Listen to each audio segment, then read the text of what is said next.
Government செக்யூரிட்டியை நம்பி அவர் போகல. அவருக்கு அவர் மேல் நடத்தப்படாத கொலை முயற்சிக்கா எம்ஜிஆர் மேல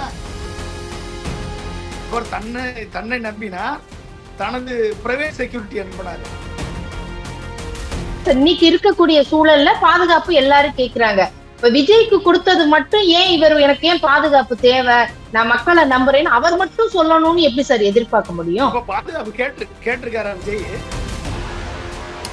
அது அண்ணாமலைக்கு Z+, விஜய்க்கு ஒய், வெறும் சாதாரண செக்யூரிட்டி, லீஸ்ட் செக்யூரிட்டி.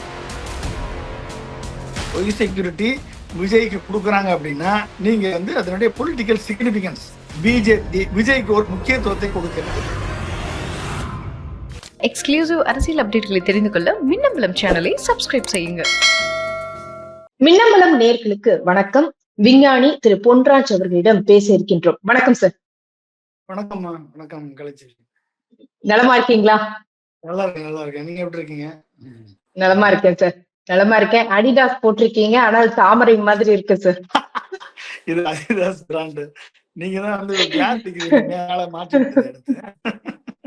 சரி, ஓகே சார். இப்போ விஜய் அவர்களுக்கு ஒய் பிரிவு பாதுகாப்பு கொடுக்கப்படும் அப்படிங்கிற அறிவிப்பு வெளியாகி இருக்கிறது. எதற்காக இந்த பாதுகாப்பு? ஒய் பிரிவு பாதுகாப்பு என்றால் என்ன? இதுக்கு மாதம் எவ்வளவு செலவாகும்? உளவுத்துறை கொடுத்த தகவல் என்ன? இது போன்ற பல கேள்விகள் இருக்கிறது. அதை பற்றி நம்ம பேச இருக்கின்றோம். அதற்கு முன்பாக இந்த ஒய் பிரிவு பாதுகாப்பு அப்படிங்கிறது என்ன சார்? அதாவது ஒய் பிரிவு பாதுகாப்பு அப்படின்னா இப்ப செக்யூரிட்டிலேயே ஒய் இருக்கு, ஒய் பிளஸ் இருக்கு, இசட் இருக்கு, இசட் பிளஸ் செக்யூரிட்டி இருக்கு, அப்புறம் என்எஸ்சி இருக்கு.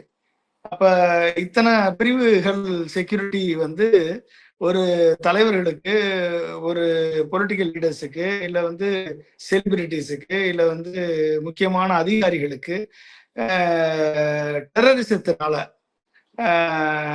எக்ஸ்ட்ரீமிசத்தினால, அதாவது தீவிரவாதத்தினால ஏதாவது த்ரெட் பெர்செப்ஷன் இருந்துச்சு அப்படின்னா இதை அந்த மாநில போலீஸ்